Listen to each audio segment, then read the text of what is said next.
Իմ ղեկավարության տակ եղել են 2000 թուրք աշխատակից։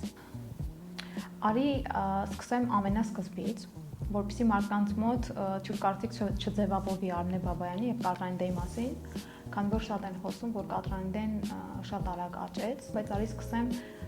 ինչպես եկավ այդ գաղափարը բիզնես մտնելու եւ ինչու հենց տեքստիլ։ 2020 թվականներ ինձ հրավիրեցին Ռուսաստանի Դաշնություն, Նավարասիս քաղաք,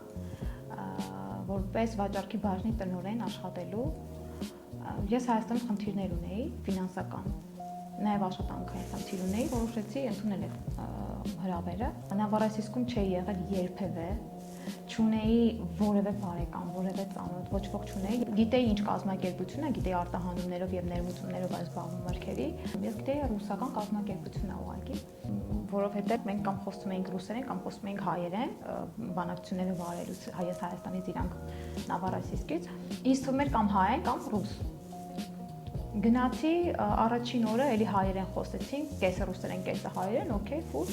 Հաջորդ օրը ես գնում եմ աշխատանքի, ինձ ծանոթացնում են, ներկայացնում են, գնում եմ իմ կաբինետ, ընթացքում ես հասկանում եմ, որ 2020 թվականի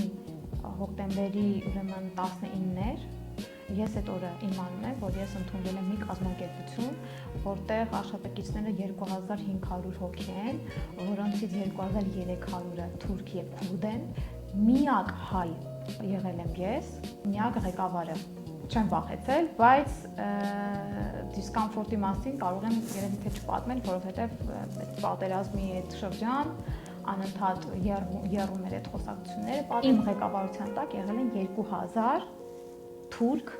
աշխատակից։ Դա իրանց համար իհարկե եղել է շատ խնդրահարույց, որովհետև հայ երիտասարդ կին, մեծ ղեկավարումը։